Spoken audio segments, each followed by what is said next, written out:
Vítam vás na predstavení DASA DevOps Fundamentals 3.0, čo je najnovšia certifikácia a najnovší kurz hlavne v oblasti DevOps od vedúcej medzinárodnej asociácie v oblasti DevOps a Agile, ktorá sa volá DASA. Máme tu aj medzinárodného hostia, Alizu, ktorá už čaká na linke. Aliza samozrejme bude hovoriť anglicky. Aliza je direktorka DASA, zodpovedná za práve vzdelávanie.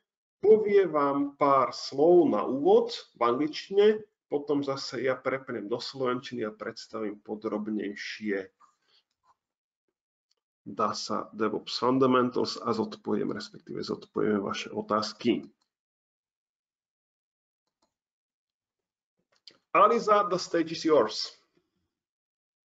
Thank you very much. All right, let's start. Thank you for having us over here today, Stefan and Monica. It's always a great pleasure to come to Portafolio events, learning new things about your other courses, and then of course presenting ours as well.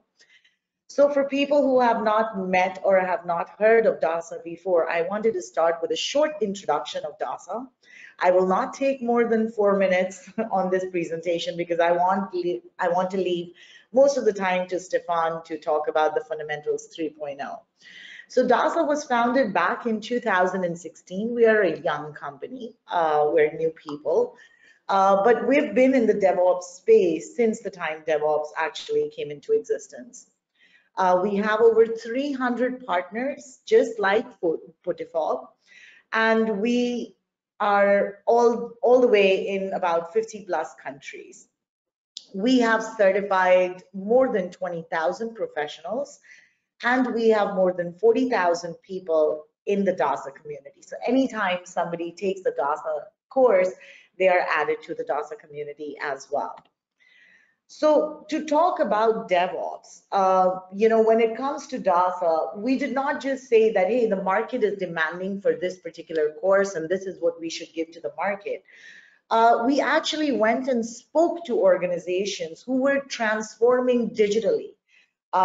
Some people were transforming with the products that they were creating because they wanted to get products faster. Some people were transforming within the organization, moving or merging or acquiring other organizations. So when they gave us their pain points, when they gave us their challenges, we identified 4 key areas, as a matter of fact, and those 4 key areas are what the enterprises benefit from when they take any of the DASA courses. The very first one is business agility, and then we have innovation. Innovation is more moving from project to product approach. Because you want to deliver products faster, that is why innovation is key within the organizations. Then we also honed in upon customer centricity. Customer centricity in a way that we have to understand, we have to value the customer first, and then see the product that we are building for these customers, how is it going to benefit the customer? So customer first approach actually is taken within the DASA courses. And then of course, employee engagement. This is where the culture, the mind shift actually comes in a picture, where we say that we have to look at the current workforce within the organization and the talent we might or might not be able to find outside, or might not be able to accommodate within the organization or the culture of the organization. So how do we engage these employees and how do we increase that productivity? So based on these 4 key drivers, we built our courses that organizations actually benefit from. Now, when we talk about companies, while we were talking to these companies, we saw that all of the companies were in different phases of their journeys. Right? Some would have started the transforming digitally a long time ago. So they're probably in the middle of their journey. Some of them towards the end of their journey. Some of them towards the beginning of the journey. But unfortunately, what we saw that they were still using that waterfall or hybrid of waterfall and agile approach, which is also known as Scrum waterfall approach. But when the cloud came in, when COVID came and the cloud came in and cloud took precedence over everything else, what people wanted, what organizations wanted, was they wanted to reduce cost and they wanted to capture the value through innovation of new products. And none of that was actually possible without actually moving into the DevOps way of working. So it went into DevOps, it went into Biz DevOps. Now you'll probably see AI Ops, you will see Cloud Ops, you will see Team Ops. So you will see all different kind of courses and all different kind of technologies which are actually coming into DevOps. And while we were talking to these organizations and when we honed in onto what their pains were, what their challenges were, what was their way of working, DASA actually came up to a mission and came up with a mission that we want to be the go-to partner worldwide for enterprises who actually want to transform towards a higher performance digital organization. So DASA's aim is not just to certify learners. Yes, that is part and parcel of the product, but our aim is not that. Our aim is that all the organizations who are actually failing or not delivering successful digital transformations, we want to actually help them in order to be able to deliver these successful digital transformation.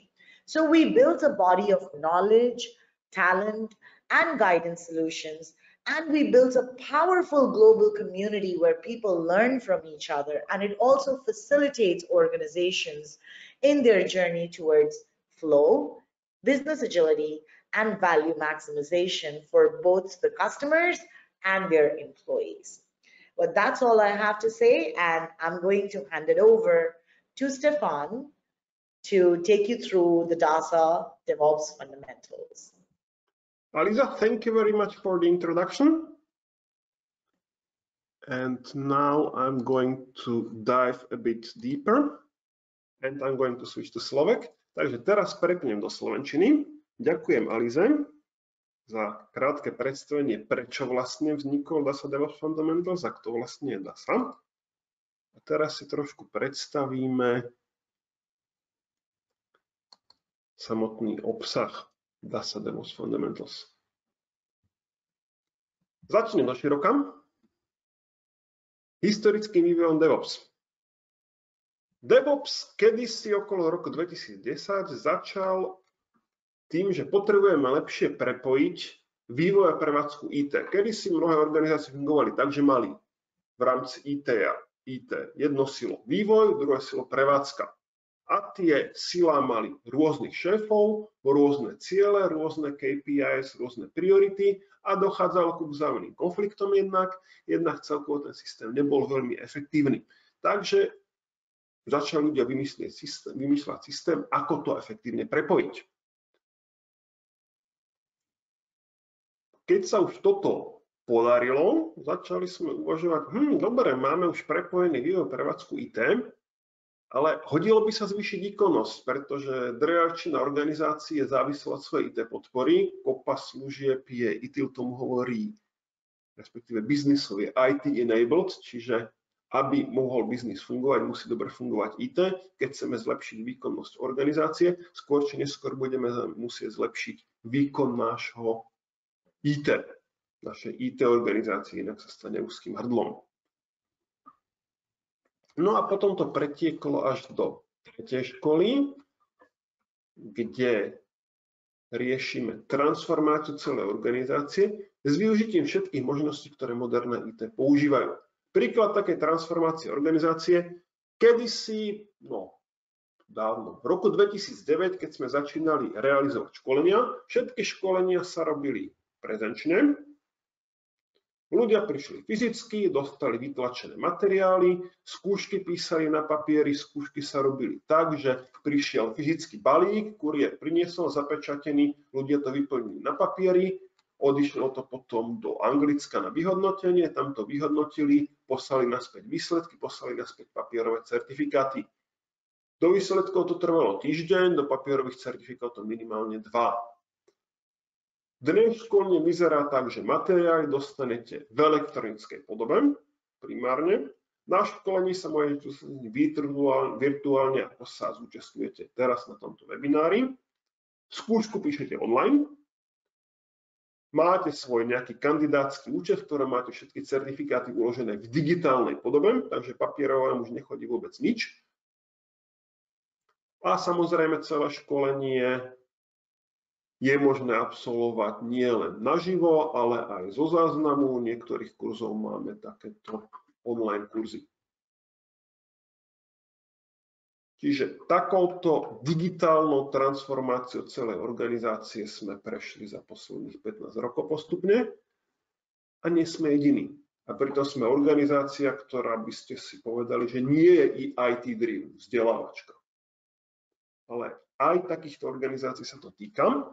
No a toto práve rieši tretia škola DevOps, organizačná transformácia, digital leadership.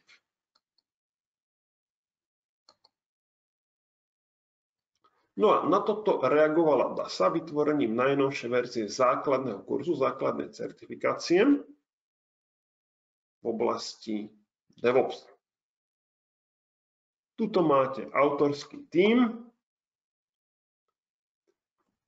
Podstatná informácia je, že vytvorilo to 8 skúsených odborníkov, nie je to dielo jedného človeka, pričom využili svoje rozsiahle skúsenosti zo školení s poradenstvom, čiže skúsenosti praxe. To sa premietlo aj do certifikácie, čiže existuje certifikácia DASA DevOps Fundamentals, ktorá platí dobrá správa doživotne.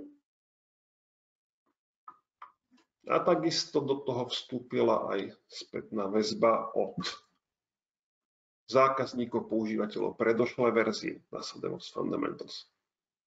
Tu máte produktový tím, ak by vás zaujímal. A ešte jedna podstatná informácia. Celý kurz, celý materiál prešiel rozsiahlým vyhodnocovaním, rozsiahlým review. Dokonca nájdete tuto aj moju fotku ako jedného z review panelistov. Tuto som. A na základe vstupov od panelistov ešte nejaké veci boli upravované práve preto, aby to bolo čo najpraktickejšie, čo najlepšie využiteľné, aby sa to čo najjednoduchšie učilo a chápalo.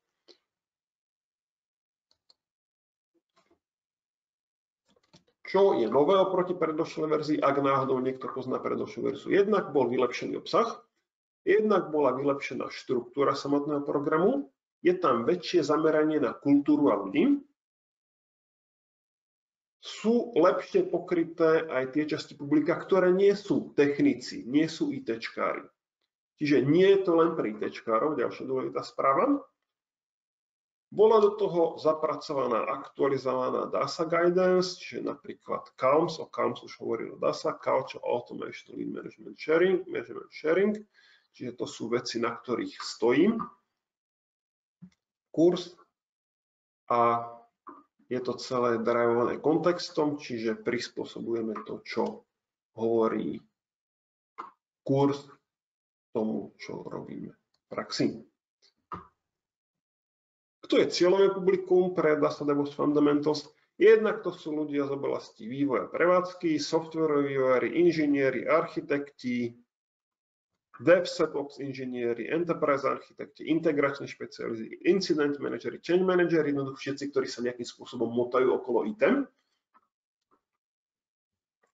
Ale je to určené aj pre ľudí z biznisu, pre líderov, čiže product ownerov, business analytikov, manažérov biznisu, prevádzkových manažérov, produktových manažérov, team líderov, scrum masterov, agilných koučov, dokonca aj pre vrcholový manažment až po tých C na začiatku titulu, čiže CEO, CFO a podobne.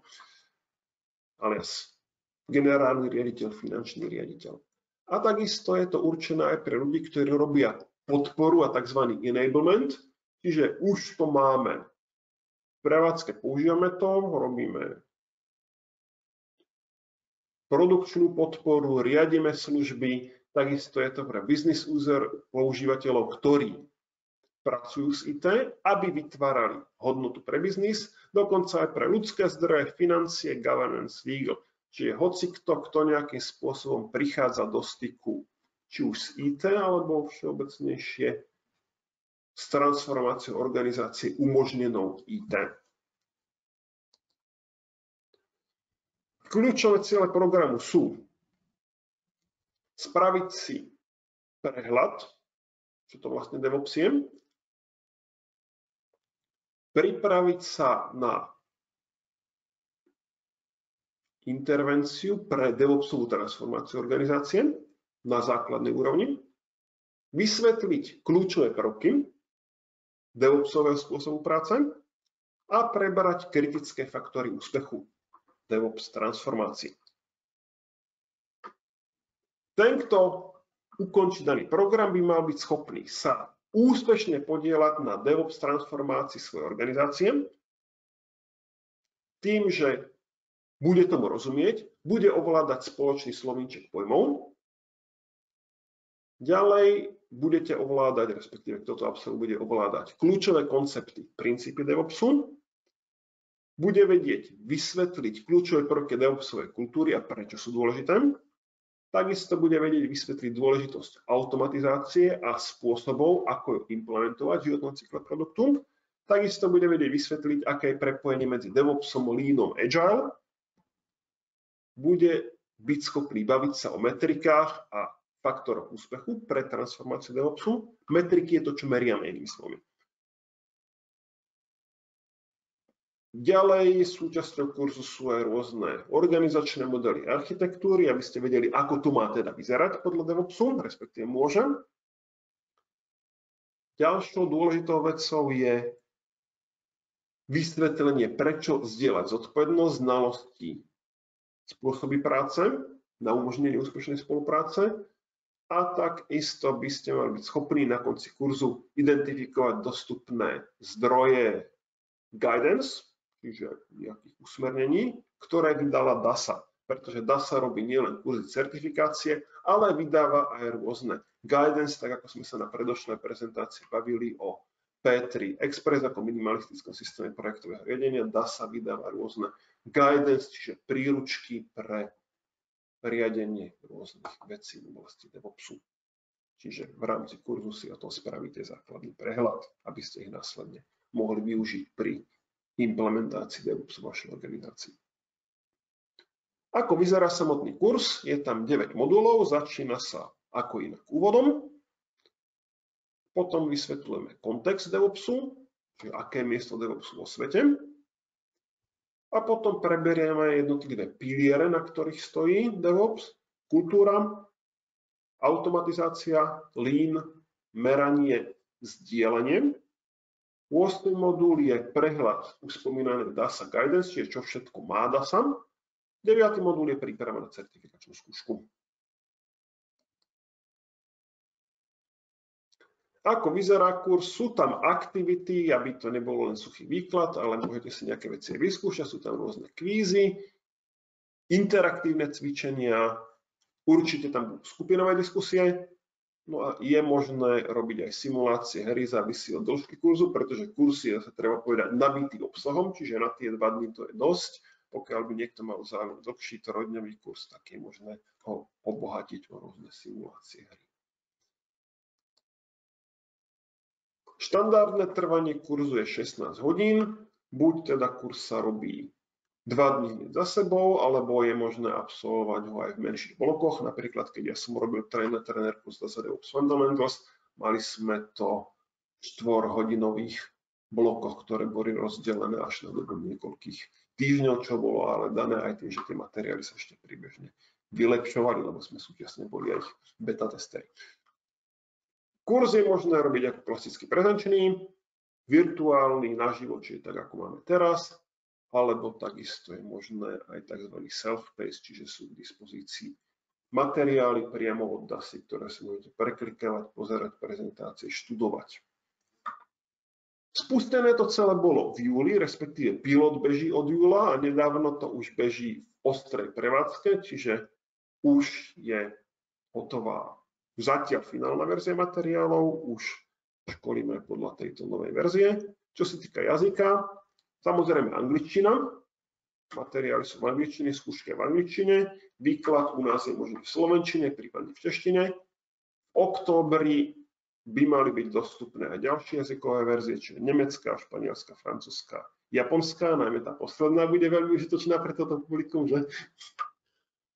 Samotná skúška je klasický multiple choice, čiže 40 otázok, zodpoviete správne, máte bod za danú otázku, nesprávne 0 bodov. Aby ste skúšku zložili, musíte získať aspoň 65% ako bežný smrteľník, aspoň 75%, keď sa chcete stať inštruktorom, čiže trénerom DASA DevOps Fundamentals. Z mojej osobnej skúsenosti skúška sa dá spraviť relatívne v pohode, pokiaľ ste sa na skúšku poctivo pripravovali. Takisto necítil som nejaký časový tlak. Skúška sa opäť robí online, na rozdiel napríklad PTR Express, tam musíte ukazovať aj doklad totožnosti na kameru a podobne. A dobrá správa ešte raz, certifikát platí doživotne. Pričom nie sú stanovené žiadne podmienky na udržanie, spravili ste skúšku, máte doživotne.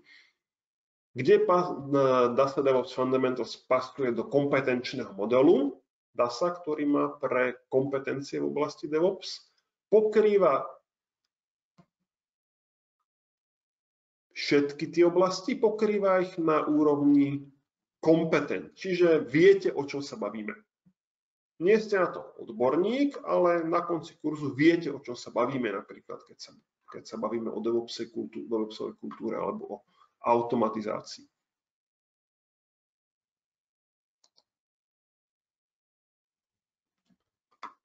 Čo sa týka formátov, o tom sme sa už bavili, takisto je možné kurz rozdeliť na menšie časti, DASA nepredpisuje, že aké majú byť dlhé, je to možné prispôsobovať, takisto obsah je možné kontextualizovať, prispôsobiť, čo robíme primárne u in-house, teda vnútrofiremných kurzoch, čiže prispôsobiť pre konkrétneho zákazníka, napríklad chcete to využiť v rámci vašej DevOpsovej transformácie, na úvod či už naživo alebo zo záznamu nejaký líder z vašej organizácie vysvetlí, že prečo vlastne ste na tomto kurze, prečo je DevOpsová transformácia, prečo do toho celého ideme.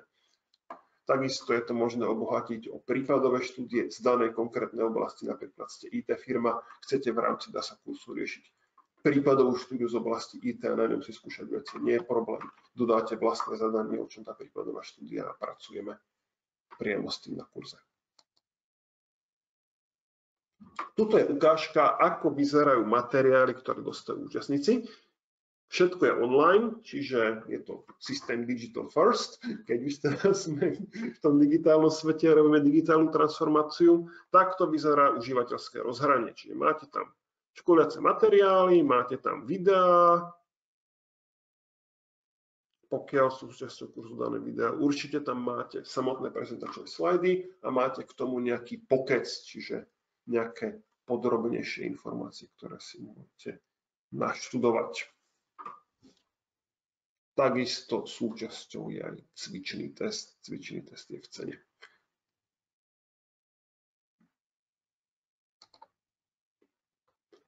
Čo ešte?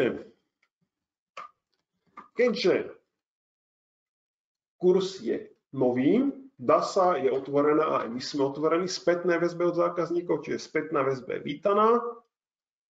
Na Talent Academy by už mal byť feedback form pre užívateľov, takže potom vás poprosíme vyplniť, keď sa na kurze zúčastníte. No a na základe tejto spätnej väzby priebežne budú materiály aktualizované. Čiže agilný prístup, neustále zlepšovanie, nebudú už, ak v minulosti to bolo, že každých niekoľko rokov veľký release, bol najprv Fundamentals 1.0, potom 2.0, teraz 3.0, ale teraz to už bude fungovať, že postupne sa tie materiály budú vylepšovať. Čo sa týka jazykovej dostupnosti, angličtina tak či tak, tie ďalšie jazyky sme si povedali, ktoré budú dostupné najbližšie. Uvažuje sa o ďalších. Teoreticky, ak bol veľký záujem, je možné to preložiť aj do slovenčiny, do češtiny v tejto chvíli, ale ostávame pri týchto jazykoch. Samozrejme, ak by niekto chcel iniciatívne preložiť materiály DASA DevOps Fundamentals 3.0 do slovenčiny, do češtiny, je to možné. Tuto je e-mailová adresa dotyčného človeka z DASY, ktorému sa treba ozvať a dohodnúť si s ním ďalšie veci. Dobre, tým pádom akurát som sa pekne vošiel do rozsahu prezentácie a odovzdávam slovo, respektíve ideme na vaše otázky. Prečo by som mala chcieť zaviesť DevOps v organizácii? Vyberiem sa trošku zoširoka, respektíve začnem trošku zoširoka, a to netradične teóriou obmedzení, alias Theory of Constraints. Teória obmedzení hovorí, že keď chcem zvýšiť výkon akéhokoľvek systému, čiže akékoľvek organizácie, musím identifikovať jeho obmedzenie, pretože každý systém má v danom momente v čase obmedzenie, ktoré mu bráni dosahovať vyšší výkon, to musím identifikovať. Potom ho musím naplno využiť, tomu využitiu musím všetko ostatné podriadiť, to je ďalší krok. Potom to obmedzenie musím posilniť a potom identifikovať nové obmedzenie. A u veľkej časti organizácií, u významnej časti organizácií, toto obmedzenie je práve niekde v oblasti IT. Naše informačné systémy nejako fungujú, nejako vyrástli, ale keďže doba sa vyvíja, technológie sa vyvíjajú závratným tempom, takisto je potrebné meniť systém, akým sú veci riadené. Napríklad, pamätám si, pracoval som v nemenovanej banke a keď som potreboval heslo do VPN-ky, tak som musel prísť fyzicky na prevádzku IT, zaklopal som na dvere, pani si otvorila okienko na dverách, mala normálne dvere zabudovaný okienkom, v ňom mi odovzdala moje heslo do VPN-ky v zalepenej obálke. Dnes by asi takýto spôsob nebol úplne efektívny. Je možné takýmto spôsobom fungovať, ale predstavte si, že potrebujete mať VPN-ky pre stovky tisíce používateľov a každý musí prísť fyzicky na service desk si ho vyzdvihnúť. A keď potrebuje zmeniť heslo, tak tá istá procedúra. A potom si predstavte, že do toho príde niečo ako COVID. A nikto nemôže fyzicky prísť na service desk, lebo nemôže vyliezť doma.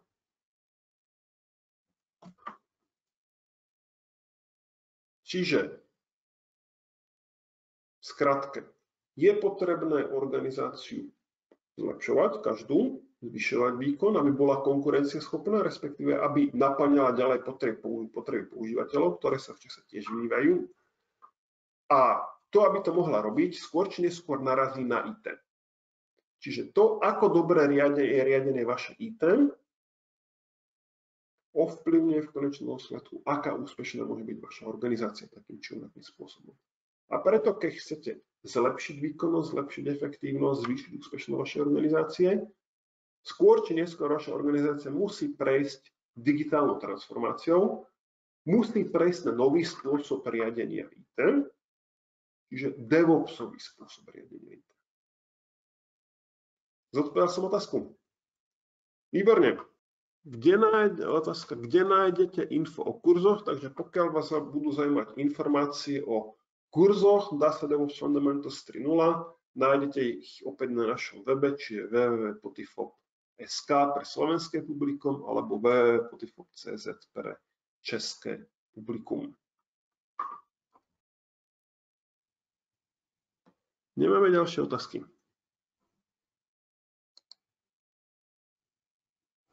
Tým pádom vám ďakujem za účasť a pozornosť. Aliza, are you still here? Yes, I'm still here. Do you have questions for me? Good. There are no questions, so I would like to thank you for participating. Okay, thank you very much for having us. It was great having you, and I hope to see you again sooner or later. Sometimes maybe in person, not just virtually. Funnily enough, we never have met with Alisa in person, so I hope we'll do that someday. So here you can see an example of how cooperation works in a digital world. Teraz do slovenčiny ďakujem Alise, že bola s nami. Zábavné je, s Alizou sme sa nikdy fyzicky nestretli, hoci teda úspešne spolupracujeme s DevOps. Dúfam, že to niekedy ešte nahradíme, že sa niekedy fyzicky stretneme, ale tuto je práve príklad toho, ako funguje spolupráca v dnešnom digitálnom svete a aké dôležité sú pre ňu informačné technológie a tým pádom aj dobrý spôsob ich riadenia. Ďakujem vám všetkým za účasť a pozornosť. Thank you, Aliza. Bye. Prajem vám veľa úspechov v riadení vášho IT, prajem vám pekný víkend, prajem vám pekný zbytok dňa.